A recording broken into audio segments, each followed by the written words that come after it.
Fala galera, tudo bem? Professor Diego aqui e nós vamos começar mais uma aula de História. Nós vamos continuar hoje a falar um pouquinho sobre a ciência histórica, né? Sobre o que é a história e como ela trabalha. Então, a aula de hoje é focada para tentar entender a relação entre a história e o tempo.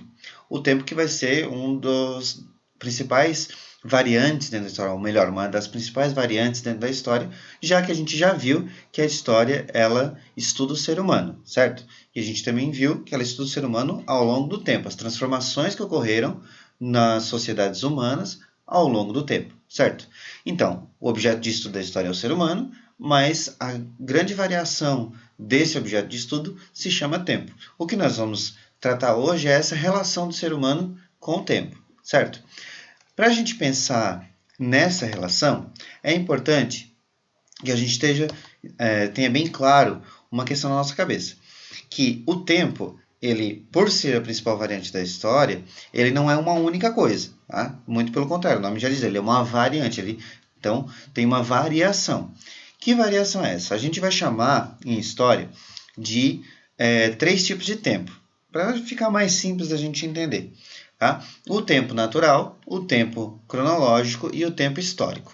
Tá? Então a gente vai estar abordando a partir de agora, nessa aula, justamente esses 3 tipos de tempo, ok?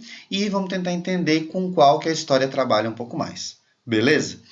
A gente está botando ali, entre aspas, tipos de tempo, porque o tempo em si ele é uma força da natureza. Né? A gente não consegue controlar, não consegue parar, mas, de certa maneira, a gente tem uma relação com ele. Então, por isso que a gente colocou ali os tipos entre parênteses. A primeira forma que o tempo aparece para a gente é o tempo natural. Também podemos trazer como o tempo da natureza. O que seria o tempo da natureza? É o tempo biológico, é o tempo físico. Um exemplo desse tipo de tempo é o envelhecimento. Né? A gente não consegue controlar, né, parar o tempo do envelhecimento. Né? As pessoas nascem, crescem e continuam até sua velhice e morrem. Né? Se a gente pensar no fluxo natural, óbvio que tem várias exceções a essa situação, mas no fluxo natural seria esse. Né? O nascer e o pôr do sol, essas variações da natureza, elas são independentes da vontade humana e são irreversíveis. Você não consegue mudar, não consegue voltar atrás. Por mais que você passe ali aqueles creminhos para passar lá na cara, para dar aquela rebocada básica, passar aquela maquiagem, passar aquilo tudo, não adianta. O tempo está ali. Você pode esconder os sinais dele, mas ele passou. Né? Vamos pensar aqui comigo. O tempo da natureza, ele é aquele tempo que a gente não consegue controlar, a gente não consegue pegar. Pensei comigo, olha o tempo, passou. Olha o tempo, passou de novo e já passou. E enquanto a gente está aqui falando, o tempo está passando indiferente da nossa vontade. Esse é o tempo natural. Esse tempo, ele não é possível de ser estudado pela história no sentido das suas transformações. Por quê? Porque a gente não consegue controlá-lo. Tá? Mas o ser humano, ao longo do tempo, olha só de novo o tempo aí aparecendo, ele vai criar estratégias para tentar medir esse tempo. A gente já vai falar um pouquinho sobre isso. Essas estratégias de tentar controlar o tempo, de tentar medir, de tentar contar, é chamado de tempo cronológico. A palavra cronológico ela tem origem numa expressão em grego, juntando a palavra cronos, que é uma referência ao antigo deus grego do tempo, é um titã do tempo, Cronos, certo? E logos, que significa estudo, então seria estudo do tempo, é o tempo estudado. O ser humano ao longo, volto de novo, lá vem o tempo novo. O ser humano ao longo do tempo criou vários instrumentos para tentar medir, controlar e tentar determinar o tempo. E esse tempo contado, controlado, domesticado é chamado de tempo cronológico, ok? Beleza? Então, a nossa idade, por exemplo. A nossa idade está relacionada a um tempo cronológico, a um período contado. A nossa idade biológica é uma coisa. Indiferente se a gente contar o aniversário ou não, vai passar. Agora, a contagem disso é chamada de tempo cronológico. Então, a ação do tempo é o tempo natural. A contagem dele é o tempo cronológico. Olha só como a gente já está pensando no tempo em aspectos diferentes. A passagem dele, o tempo natural, certo? A contagem dele, o tempo cronológico. E por último, e aí é o mais mais importante, não porque é tudo a mesma coisa, né? Porque tudo é o tempo, mas o que a gente vai focar um pouco mais em história é o chamado tempo histórico. O tempo histórico é aquele em que ocorrem as mudanças, as transformações na história. É um intervalo de tempo, daí é o intervalo cronológico de tempo, mas que ali acontecem várias transformações significativas. É aquela história lá do quando vocês estão conversando com alguém que é mais velho que vocês, a pessoa normalmente costuma usar uma expressão assim, ó, no meu tempo era assim. Ele está se referindo a um tempo histórico, ou seja, está se referindo a um período da história em que o jeito de fazer as coisas era assim ou assado. Né? E necessariamente, às vezes, o tempo de vocês não é o tempo dos filhos de vocês ou dos pais de vocês, né? Dependendo da idade de cada um que está assistindo essa aula. Mas a questão essencial aí é que o ritmo desse tempo ele está relacionado às transformações da sociedade, conforme as coisas se transformam. Há um tempo atrás era impensável as mulheres, por exemplo, usarem calças. Se a gente pensar na nossa sociedade ocidental, é impensável, porque não era considerado uma roupa para a mulher. Né? Ou um homem usar brinco, porque não era considerado coisa para homem. Né? Os tempos mudaram. Que tempos são esses que mudaram? A data que mudou? O tempo natural que mudou? Não. O que mudou foi a sociedade, ou seja, foi o tempo histórico que mudou. As transformações, as mudanças, as rupturas, ou até mesmo as permanências, que é aquilo que continua igual, estão relacionadas a essa mudança desse tempo que a gente vai chamar de tempo histórico. Ok? E é justamente esse tempo histórico que a história vai estudar. Essas transformações que ocorrem ao longo do tempo. Beleza? Mas, como eu falei para vocês, a gente tem um outro aspecto do tempo, que é o tempo cronológico, que está muito ligado ao tempo histórico. Por que está muito ligado? Para a gente poder nos situar com esse tempo histórico, a gente precisa colocar ele com início e fim. Não que necessariamente uma transformação tenha uma data para começar e uma data para terminar. Mas para a gente estudar, é preciso fazer um recorte. Não tem como estudar tudo ao mesmo tempo, senão fica um bolo só, ninguém entende mais nada. Então, o ser humano, ao longo do tempo, como a gente já falou, criou instrumentos para contar o tempo. E a gente vai utilizar desses instrumentos também para pensar a história.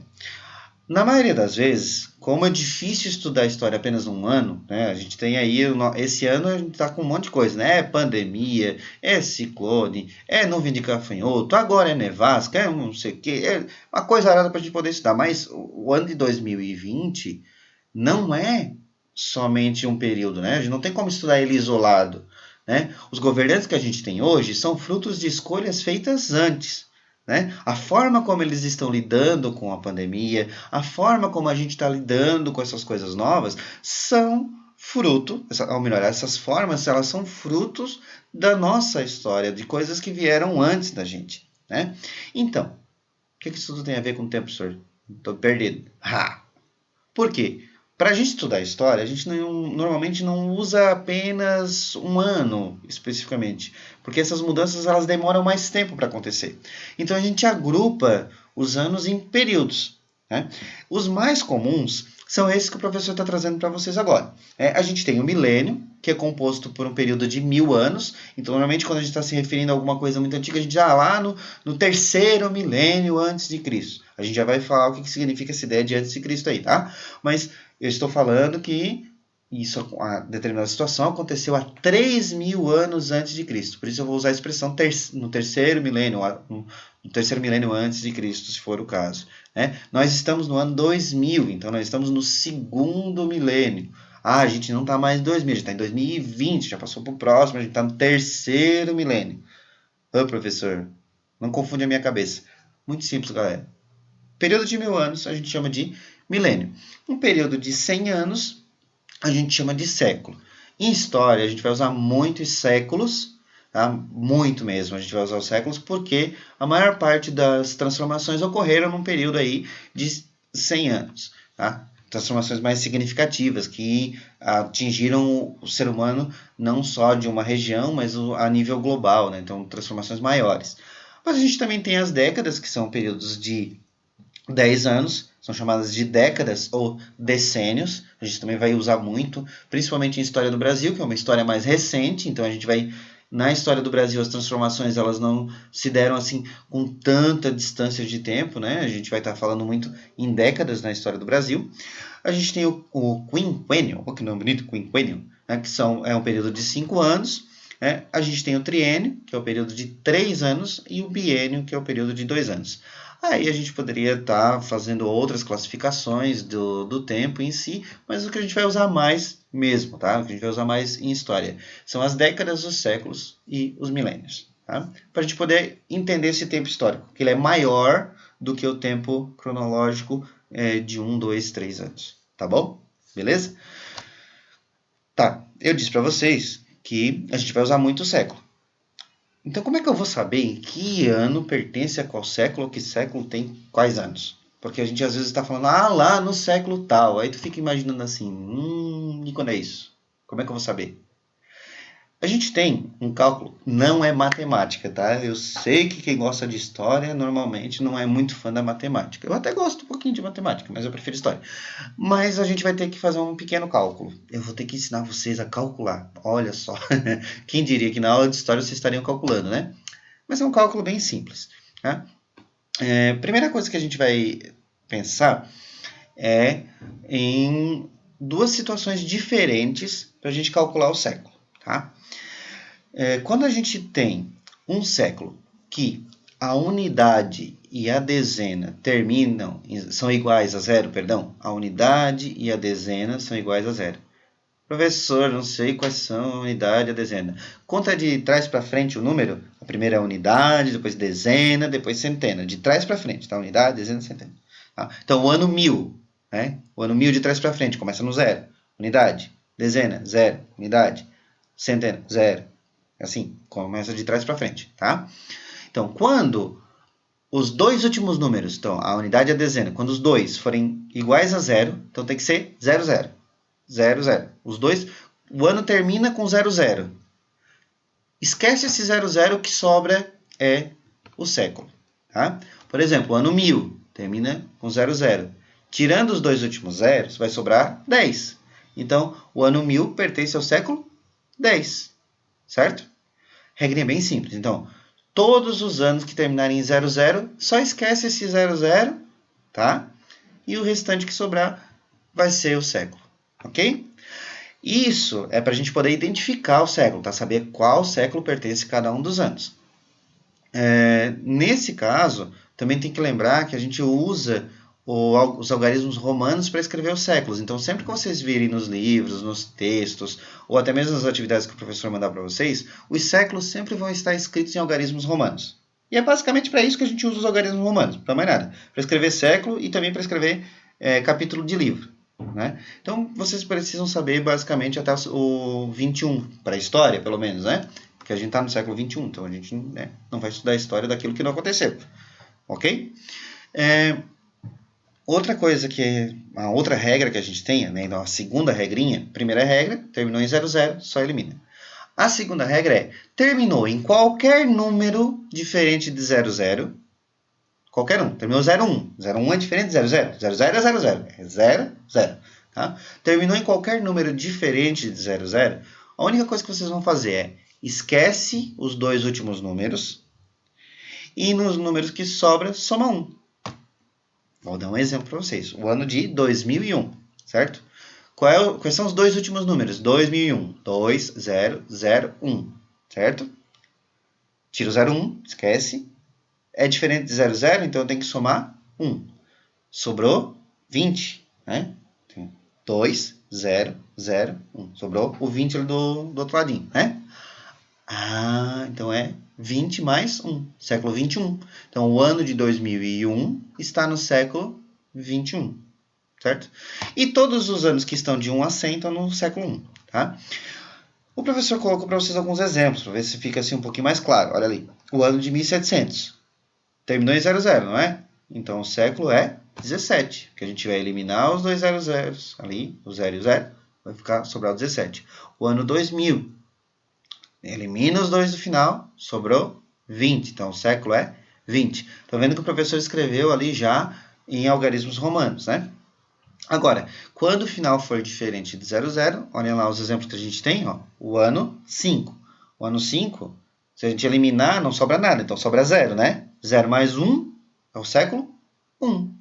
Ano 80, vou eliminar os 2, eu sempre vou eliminar 2. Se eu eliminar o 80 tudo, também sobra 0. 0 mais 1, século 1. Para a gente não fazer o cálculo nessa situação, se vocês conseguirem lembrar da regrinha, todos os anos, do 1 até o 100, pertencem ao século 1. Do 1 ao 100, século 1. Tá? O terceiro exemplo que a gente tem ali da segunda regra. 324, o ano de 324. 24 não é 00, então eu vou eliminar, vou somar 1 lá no 3, o século é 4. Outro exemplo que a gente tem, ano de 1998. 1998. 98 eu vou tirar, que são os dois últimos números, e vou somar 1. Então é o século 20. O ano de 2001 que está ali, a gente já deu o exemplo também, né? Para a gente não ficar se repetindo tanto. Acho que ficou fácil. Se não ficou fácil, vocês vão me chamar, tanto na plataforma ou lá no nosso grupo. Vocês vão me chamar para a gente poder tentar ajudar vocês melhor aí nessa questão, tá bom? E instrumentos para contar o tempo. O ser humano, ao longo do tempo, criou instrumentos para contar o tempo. Olha só que interessante. A gente, para tentar, de alguma forma, controlar essa força da natureza e principalmente relacionada às questões da agricultura, nas próximas aulas a gente vai conversar bastante sobre o surgimento da agricultura, mas principalmente para controlar a produção na agricultura, foi necessário criar alguns instrumentos para contar o tempo, certo? Esses instrumentos, claro que o professor não vai conseguir colocar todos para vocês, mas esses instrumentos foram fundamentais para o desenvolvimento desta noção de passagem, de processo de tempo.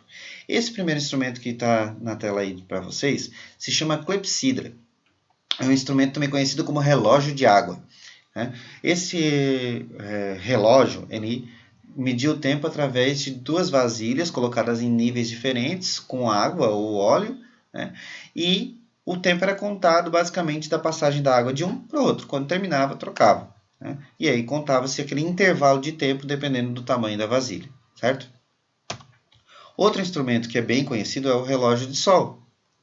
O relógio de sol, ele normalmente é um relógio grande que é montado na rua, por conta da necessidade do sol. E o movimento da sombra de um poste central, porque ele vai se movimentar por conta da questão do movimento da Terra, a Terra está girando em torno dela mesma, e isso vai fazer com que ela tenha... Vamos pensar aqui.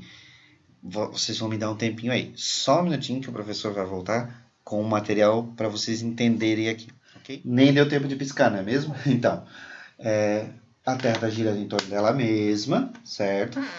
E a gente tem o Sol. Vou fingir que a minha mão aqui é o Sol, né? A Terra gira em torno dela mesma. Com esse movimento dela em torno dela mesma, ela gira em torno do Sol e em torno dela mesma, ok? Com esse movimento, há uma mudança na intensidade do Sol em algumas regiões. Isso faz com que a sombra caminhe. Eu vou tentar exemplificar para vocês assim, de uma maneira mais simples. Quando vocês estão caminhando na rua, e às vezes está caminhando de noite, a gente vai passando perto de postes de energia, de luz. Normalmente a nossa sombra não dá a volta da gente. Não é a luz que está caminhando, somos nós que estamos caminhando, a luz está lá paradinha, nós estamos caminhando, e dependendo da nossa posição, a nossa sombra dá uma volta. É a mesma coisa. Como a Terra está girando em torno da luz, a sombra das coisas dão a volta, dependendo da hora do dia. Quando o Sol está a pino, que é quando a gente chama de meio-dia, a sombra está em volta de tudo. E, dependendo do horário, ele está para um lado ou está para o outro, porque a Terra está se movimentando. E assim foi criado o relógio de sol, para poder marcar o tempo através do movimento da Terra em torno dela mesma em direção ao Sol. Tá? Esse movimento se chama rotação. Tá? A gente vai estudar também em geografia, provavelmente o professor de geografia vai estar trabalhando isso com vocês. Tá? E esse movimento é acompanhado de um outro movimento, que é o movimento de translação. A gente vai precisar saber isso em história, porque os instrumentos que servem para contar o tempo, na sua grande maioria, estão relacionados a esses dois movimentos. Ao movimento da Terra em torno dela mesma e ao movimento da Terra em torno do Sol. Certo? E essa diferenciação da projeção da sombra está relacionada com a questão dos movimentos e também com a questão da esferidade da Terra, ela ser redonda. Ela é redonda. Para quem acredita que ela é quadrada, precisa estudar mais um pouquinho, porque a Terra é redonda e inclinada também. Né? Ela não é bem uma esfera perfeita, ela é uma elíptica. Mas a gente vai estudar isso mais para frente ainda.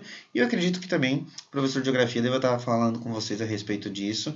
Então eu não vou me meter na vida dele, nesse caso, não vou me meter na aula dele, porque eu tenho certeza que ele está trabalhando com vocês, tá? E eu já viajei de novo, vamos voltar aqui para o nosso foco central, que é os instrumentos para contar o tempo. Um instrumento clássico que quase todo mundo já ouviu falar, que é o relógio de areia, também conhecido como ampulheta, né? Aquele clássico instrumento que a gente vira de um lado para o outro para poder contar o tempo. O mais comum é que tenha 1 hora de duração a queda da areia de um lado para o outro, mas tem instrumentos, né? Tem ampulhetas com vários tempos diferentes. Eu tinha uma ampulheta pequenininha de 10 segundos que não dava nem tempo, só virava, ela já mudava. Era um chaveirinho, claro. Tá? Cansei. O relógio de areia, então, outro instrumento criado pelo ser humano para contar o tempo. Tá? Tem um bem curioso, que é fácil até de fazer em casa, que é o relógio de vela. O relógio de vela, ele utilizava justamente a queima da vela como instrumento para medir o tempo. Então, se colocava algumas linhas na vela, normalmente do mesmo tamanho, para poder fazer o sentido, né? E ela era utilizada para a contagem do tempo. Inclusive, isso dá origem a algumas expressões. Lembra aquela expressão, a vela de 7 dias? Por que a vela de 7 dias? Porque o tamanho dela previa que se a queima ocorresse constantemente, ela duraria até 7 dias. Então, esse é um instrumento também utilizado para contar o tempo, que é o relógio de vela. Tá? Aqui é só para a gente conhecer. Aí tem outros mais comuns, né? O relógio analógico, a gente vai ter o relógio de bolso, muito comum no século XIX. Depois a gente tem os relógios digitais, que são os que a gente já tem hoje, são os um pouco mais recentes. Tá? Só para a gente ilustrar um pouquinho dessa dimensão da quantidade de instrumentos diferentes que existem para contar o tempo. E o mais conhecido de todos, mais usado, que a gente não deixa passar, é o calendário. Os calendários são, se a gente parar para pensar, os instrumentos mais marcantes para todos, porque as nossas cerimônias são muito vinculadas aos calendários. Né? A gente tem a data do nascimento, a data disso, a data que a gente comemora as coisas, normalmente vinculada ao calendário, não necessariamente ao relógio em si, esse tempo mais curto, mas a gente tem uma ligação muito forte com os calendários. O tempo de plantar é de tanto a tanto, o tempo de colher é tanto. Né? Os próprios calendários, eles ajudam a regular as estações do ano. Então, o calendário em si, para nós, é extremamente importante. Tá? Eu não estou dizendo que a gente vai ficar em história estudando calendário, eu só estou dizendo que para as sociedades humanas, né, é necessário, ou pelo menos se tornou necessário, uma forma de contar o tempo. E a universal é o calendário, utilizado por praticamente todos os povos. Cada um com seu calendário diferente, por isso que eu coloquei aqui no plural, os calendários. Tá? Esses calendários, eles são normalmente de 4 tipos diferentes, que são os usados no nosso planeta. Né? Nos outros eu não sei, porque eu não sei se tem vida em outro planeta, também não vou entrar nessa discussão agora, mas a gente está falando da Terra. Né? Quais são os calendários que a gente tem na Terra? A gente tem os calendários lunares, os calendários solares, os calendários lunisolares e os calendários arbitrários. São 4 tipos diferentes. Os calendários lunares são regulados pelo movimento da Lua. Então, a contagem do tempo é feita pelo movimento da Lua. Que movimento da Lua? O movimento da Lua em torno da Terra. Normalmente, esse movimento ele dura cerca de 28 dias. Aí a gente chama de lunação. É quando a Lua dá uma volta inteira em torno da Terra e aí dá aquelas 4 fases da Lua. Lembram das 4 fases da Lua? Como é que são mesmo? Cheia, crescente, minguante e nova. Não é bem nessa ordem, mas é isso, né? Nova, crescente, cheia, minguante. As 4 fases da Lua. Nessas 4 fases, que duram em média de 28 a 29 dias, a gente teria então o ciclo de um mês. E com 12 lunações, a gente teria um ano. O ano lunar ele tem em média 554 dias. Tá? E aí tem alguns calendários que seguem o ciclo lunar. Esses calendários são chamados de calendários lunares. Um exemplo de calendário lunar é o calendário islâmico. Ele é o calendário lunar. Ele é todo regulado pelo ciclo da Lua. Os calendários solares, por sua vez, são regulados pelo movimento da Terra em torno do Sol. Tá? Esse calendário, que é regulado do movimento da Terra em torno do Sol, né, é o calendário que é mais utilizado, basicamente, no mundo inteiro, que dá a base para o calendário que a gente usa, que é o calendário cristão. Ele se baseia no quê? Quando a Terra dá uma volta em torno do Sol, aí a gente tem um ano, que seriam 365 dias, 5 horas, 48 minutos e 12 segundos, se não me falha a memória.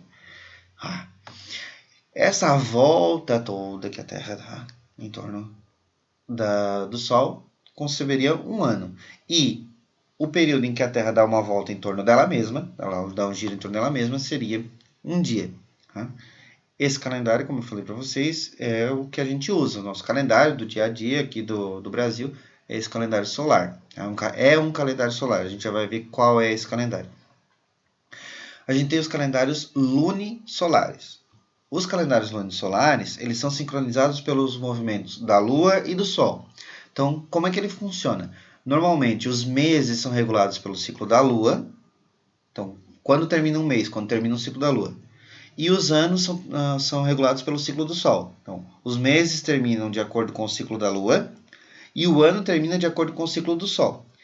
Normalmente, esses calendários eles acabam ficando um pouco descompassados. Né? A gente tem o exemplo do calendário hebraico, também conhecido como calendário judaico. Como assim ele fica descompassado, professor? É porque esse calendário, né, se a gente parar para pensar, o ciclo da Lua dá basicamente... eu falei, eu acho que antes 554, né? O professor viajou a 354, né? Deixa de ser tanto, professor. 354 dias, mais ou menos, 355 dias. O ciclo do Sol dá 365. Então dá uma média aí de 11 dias a mais.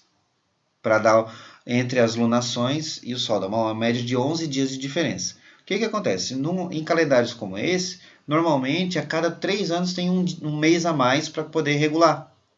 Então, em determinados anos tem uma quantidade X de meses e a cada 3 anos acrescenta-se mais um mês para poder regular esses ciclos. Aí, a cada 3 anos acerta, porque daí sobra 11 dias em um ano, 10 dias no outro, dá mais 30, mais um mês lá, fechou, já regulou de novo o ciclo.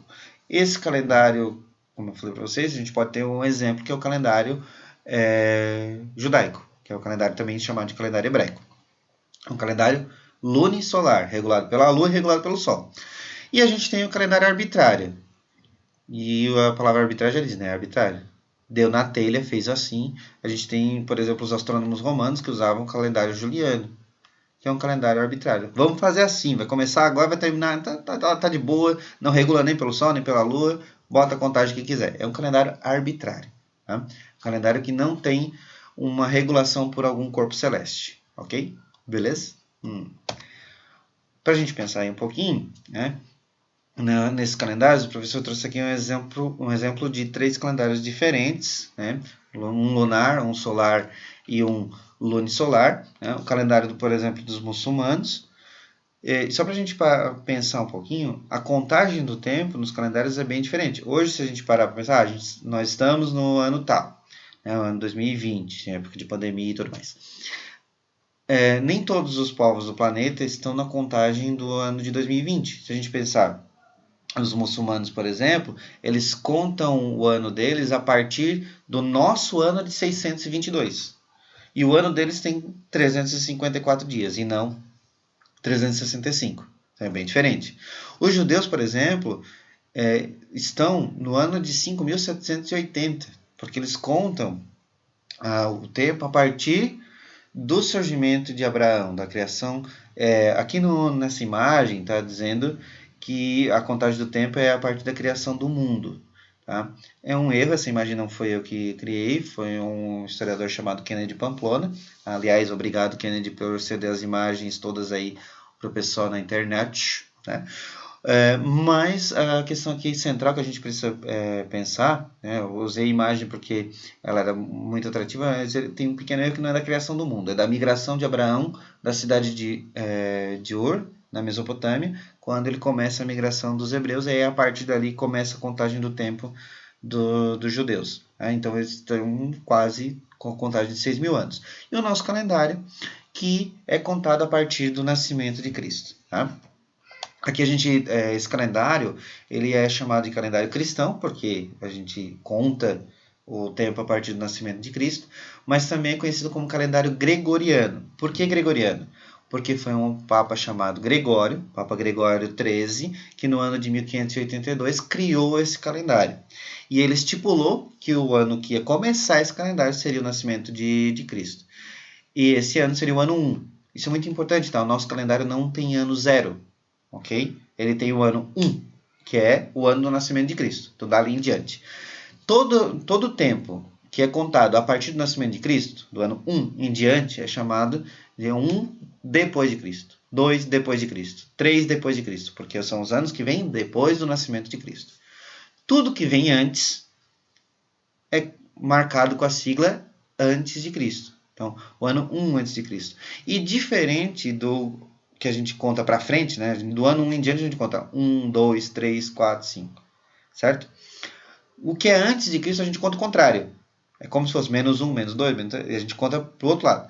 Então, 300 anos antes de Cristo é mais antigo do que 2 anos antes de Cristo. É o contrário. Agora, 2 depois de Cristo é mais novo que 300 depois de Cristo. Tá? A gente tem essa marcação um pouquinho diferente do que se a gente contasse linear, só para frente. Tá? Esse calendário é o que a gente mais usa, é o calendário também utilizado para as relações comerciais. Como boa parte dos povos do planeta são cristãos e seguem esse calendário, para fins de comércio, quando for marcar uma reunião comercial, se você é um grande empresário aí do ramo de, vamos pensar aí alguma coisa, sei lá, de produção de carne suína, e você vende para a China. Mesmo que o calendário chinês seja diferente, quando fizer um agendamento comercial, vai ser utilizando esse calendário, que é o calendário para as questões comerciais e oficiais também. Tá? E cada país adota o seu, mas quando for uma questão comercial ou uma questão política internacional, esse calendário aqui é adotado, não vamos dizer universalmente, mas é considerado o calendário base para todas as outras nações comercializar. Acabou? Ah, galera. Então, para a aula de hoje era isso. A nossa conversa era sobre mesmo os instrumentos de contagem do tempo e os tipos de tempo. Não se esqueçam que a gente tem os 3 tipos, né? Tempo natural, cronológico e tempo histórico. Tá? E que existem várias formas de contar o tempo e que a gente vai precisar pensar um pouquinho sobre essas formas para poder entender a história. Tá? Os séculos são sempre escritos com algarismos romanos, né? E aqui tem aquela regrinha lá do 00 não faz nada, diferente de 00 soma 1, para poder descobrir qual é o século que cada um dos anos pertence. Essa aula é um pouco mais informativa, só para a gente entender como funciona, tá? Porque nos próximos textos, quando o professor colocar para vocês lá um século, alguma coisa assim, vocês vão conseguir se situar. É mais para a gente poder se situar nos próximos conteúdos do que necessariamente algo que vocês precisam decorar. Quando você esquecer, volta aqui na aula, dá uma olhadinha de novo, né, dá uma estudada novamente, para a gente poder organizar aí a nossa vida, tá? Espero que vocês tenham gostado. Se não gostaram, desculpa, não tenho muito o que fazer, assim que o professor sabe, a gente tem pouco recurso, tá? Mas, de coração, espero que vocês tenham gostado. Um abraço e até a próxima aula. Tchau, galera. Fui!